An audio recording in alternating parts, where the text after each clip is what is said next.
Que o seu dia seja abençoado e repleto de paz. Sejam bem-vindas e bem-vindos.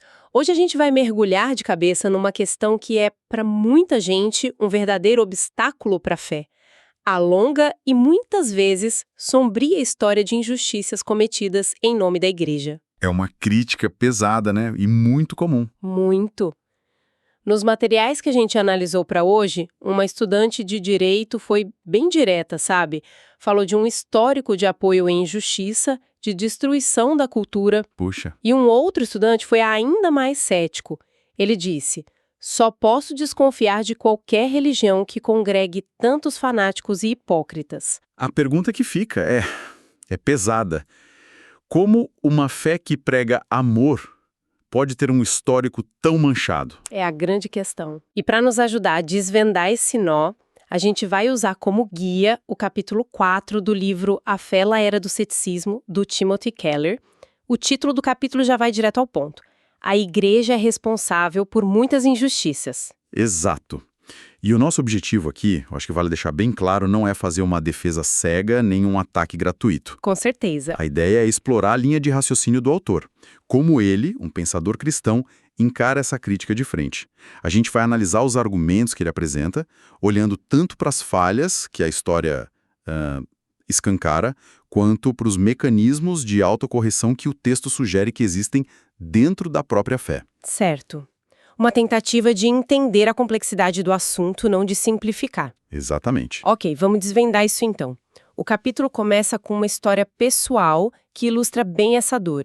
É a do Mark Lilla, um professor da Universidade de Chicago. Uhum. Ele conta que na juventude participou de uma comunidade cristã, mas a experiência foi uma, nas palavras dele, decepção deprimente. E ele descreve um ambiente que ele sentiu como autoritário, hierárquico, onde a Bíblia era usada para, controlar a vida das pessoas. Nossa. E isso levou ele a uma conclusão que ecoa em muita gente, né? Se essas são as pessoas que seguem a Bíblia, talvez o problema esteja na própria Bíblia. Para ele, foi o começo do fim da fé. Uma história bem forte que resume o sentimento de muitos. Sem dúvida.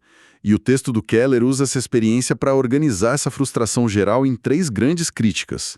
3 questões que abalam a credibilidade do cristianismo. Quais são elas? A primeira tem a ver com as falhas de caráter individuais. A segunda, muito mais ampla, é a questão da violência institucional. E a terceira é o problema do fanatismo, daquela atitude de superioridade, sabe? Certo, vamos começar para essa primeira. As falhas de caráter. É a pergunta mais básica, né? Se o cristianismo é tudo isso que diz ser, por que, no geral, os cristãos não são pessoas, assim, visivelmente melhores, mais éticas que as outras? Às vezes até o contrário. Exato. Às vezes a impressão é exatamente o contrário. E o livro não foge dessa pergunta, ele vai direto nela. A resposta que o Keller oferece é fundamentalmente teológica. Ele usa aquela metáfora bem conhecida. A do hospital. Essa mesma. A igreja é um hospital para pecadores, não um museu para santos. A premissa da fé cristã não é que a conversão magicamente purifica alguém. Pelo contrário. A doutrina é que todos estão doentes, falhos, e a igreja seria o lugar do tratamento. Isso. Então, esperar a perfeição de quem está nesse processo seria um mal-entendido sobre o que a própria fé propõe. É uma ótima analogia, mas, sendo um pouco cética aqui, não soa como uma desculpa conveniente, tipo um passe livre para justificar um comportamento ruim dizendo, mas eu estou em tratamento? É uma objeção justa, e o texto aprofunda. Ele não fica só na metáfora. Ele introduz um conceito teológico chamado graça comum. Graça comum, o que seria isso? A ideia é que Deus, segundo essa visão, distribui dons de sabedoria, de criatividade, de bondade para toda a humanidade, não só para os cristãos. Ah, entendi. Esses dons são dados para que o mundo funcione, sabe? Para que a cultura e a justiça existam em toda parte. Então seria um erro teológico esperar que a bondade fosse um monopólio dos cristãos. Então, encontrar pessoas admiráveis, éticas, fora da igreja, não só é esperado como... Como confirma essa ideia? Exato. Entendi. Então, a expectativa de superioridade moral já é uma premissa errada. Mas isso cobre o indivíduo. E a crítica sobre a violência? Essa é mais pesada. O livro até cita o Christopher Hitchens. Sim, aquela frase famosa dele. A religião envenena tudo. Exato. O argumento dele e de muitos outros é que a religião tem um potencial único para a maldade, porque ela transcendentaliza os conflitos. Como assim, transcendentaliza? Pega uma disputa por terra, que já é ruim, e transforma numa guerra cósmica, bem contra o mal, Deus contra o diabo. Isso dá uma justificativa divina para cometer atrocidades, né? E a história das cruzadas, a Inquisição, parece dar muitos exemplos disso. Como o texto responde essa acusação que é tão forte? O que é fascinante é que a estratégia do livro. Ele não nega a violência religiosa, mas questiona se a religião é a causa raiz da violência. Ele muda o foco. Ele vira o argumento de cabeça para baixo e aponta para o século XX, os regimes mais assassinos da história.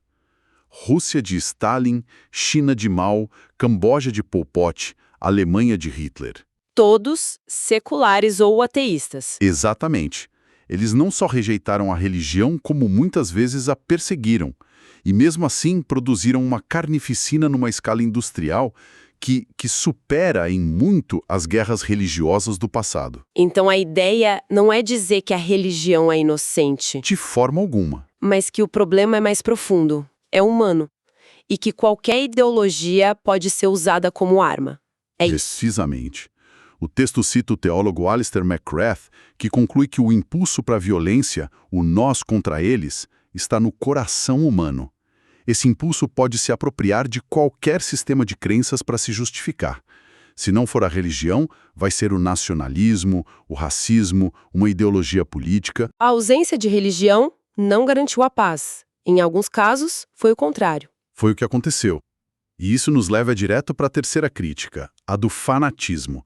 Porque mesmo sem chegar na violência em larga escala, tem aquela atitude de arrogância, de intolerância, que afasta as pessoas. O fanático do dia a dia. O dono da verdade. Exato. E nesse ponto, o Keller faz uma distinção que é crucial para o argumento dele. Ele defende que esse comportamento que a gente chama de fanatismo não é resultado de um excesso de cristianismo. Mas da falta dele. Exatamente. A pessoa que age de forma insolente, que julga os outros, que se sente superior, segundo o livro, ela não está seguindo o exemplo de Jesus. Ela está, na verdade, imitando os fariseus. Os fariseus, o grupo religioso que Jesus mais criticava nos evangelhos. Justamente. Os evangelhos mostram Jesus repreendendo os fariseus por sua arrogância, hipocrisia, falta de compaixão. Eles usavam a religião como ferramenta de poder e exclusão. Enquanto Jesus é descrito como alguém solidário que acolhia os marginalizados. Exato, humilde. Então a tese do livro é que o problema não é ter fé demais, mas ter uma fé distorcida. O fanatismo não seria o evangelho levado ao extremo, mas o evangelho abandonado em favor do orgulho. Ok, até agora a gente viu o texto respondendo às críticas. Mas é aqui que a coisa realmente vira de ponta cabeça, né? Porque a tese principal do livro não é só defensiva.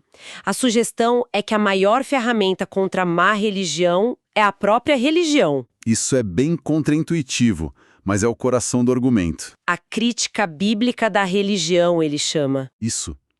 Ele recorre a um acadêmico, Merold Westphal, que argumenta que a Bíblia, séculos antes de Marx, Freud e Nietzsche, já fazia a crítica mais feroz à religião como instrumento de opressão. Como assim? Pense no Sermão da Montanha. Jesus adverte duramente contra quem pratica atos religiosos para ganhar status social, para ter poder. Ele está essencialmente desmascarando a religiosidade usada como fachada. Certo. Ou pense nos profetas do Antigo Testamento, como Amós ou Isaías. Eles gritavam: de que adiantam seus sacrifícios se vocês ignoram a justiça, se oprimem os pobres, as viúvas? Havia uma condenação interna e constante contra o ritualismo vazio. A crítica já estava lá, no centro dos textos sagrados. A teoria é poderosa, mas como isso se manifestou na prática? Onde a gente vê essa força gerando movimentos reais de justiça? Essa é a pergunta-chave, e o livro dedica uma sessão inteira a isso, a justiça em nome de Jesus. O primeiro grande exemplo é o movimento pela abolição da escravatura. Um ponto bem controverso, já que a igreja também justificou a escravidão. Inegável e vergonhoso. O livro não esconde isso. Contudo, o movimento que finalmente a derrubou, especialmente na Grã-Bretanha, foi esmagadoramente liderado por cristãos evangélicos fervorosos. Figuras como William Wilberforce. Exatamente. Wilberforce e seus companheiros não lutaram pela abolição apesar da fé, mas por causa dela. Eles acreditavam que a escravidão era uma afronta a Deus, a ideia de que todo ser humano é criado à sua imagem. E o livro destaca um ponto impressionante sobre o custo disso, né? Sim, a Grã-Bretanha, para abolir o tráfico, pagou um preço econômico gigantesco, quase metade do seu orçamento anual. Um historiador chamou de econocídio voluntário. Um ato de autodestruição econômica por pura convicção moral e religiosa. Uau! E essa lógica se aplica também ao movimento dos direitos civis nos Estados Unidos, imagino? Sem dúvida. Foi um movimento cuja liderança, retórica e energia eram profundamente religiosas. O reverendo Martin Luther King Jr. não usava princípios seculares, ele usava a linguagem dos profetas bíblicos. A Carta da Prisão de Birmingham. É um apelo teológico, cobrando dos pastores brancos que fossem fiéis aos próprios ensinamentos do Evangelho. Ele estava, na prática, convocando a igreja a se autocorrigir, a viver de acordo com seus princípios. É impressionante pensar que ele usava a mesma fonte, a Bíblia, que muitos segregacionistas usavam para justificar a opressão. Exatamente. O conflito é interno à própria tradição. E esse padrão se repete. O livro menciona brevemente Desmond Tutu, na África do Sul, contra o apartheid, o padre Jerzy Popieluszko, na Polônia contra o comunismo, Dietrich Bonhoeffer, na Alemanha nazista. Em todos os casos, a fé foi o combustível para a resistência à tirania, não um ópio. Foi o que os obrigou a resistir. Então, o que tudo isso significa? Juntando as peças, qual é o quadro final que o argumento do livro pinta? Parece que a tese central é a seguinte: o livro não nega as falhas terríveis da igreja. Ele as reconhece, mas argumenta que esses erros acontecem não quando os cristãos seguem sua mensagem central, mas precisamente quando a traem. Quando abandonam em troca de poder, riqueza. Isso. A violência, a opressão, o fanatismo seriam uma perversão do evangelho, não sua expressão verdadeira. E o mais importante, a própria fé conteria os recursos para sua própria correção. A correção estaria embutida no código-fonte da fé, por assim dizer? Exato. E isso deixa a gente com uma pergunta que vai muito além do cristianismo. É uma reflexão para qualquer pessoa de qualquer crença. Qual seria? O argumento do livro é que a fé cristã possui esses recursos internos para autocrítica. A questão que fica é: qualquer sistema de crenças que a gente adote, seja ele religioso, político, filosófico, possui mecanismos internos igualmente fortes para reconhecer e corrigir suas próprias falhas. Uma pergunta crucial. Sim. Como uma visão de mundo, qualquer uma, se impede de se tornar opressiva? Se um sistema não tem uma base sólida para a autocrítica, para a humildade, para dizer nós podemos estar errados, qual é a barreira que o impede de se tornar exatamente aquilo que ele diz combater? É algo para se pensar. E a nossa exploração das ideias deste livro não termina aqui. Na próxima semana, continuaremos a mergulhar nos argumentos de A Fé na Era do Ceticismo. Tem muito mais pela frente. Que Deus abençoe a todos os ouvintes.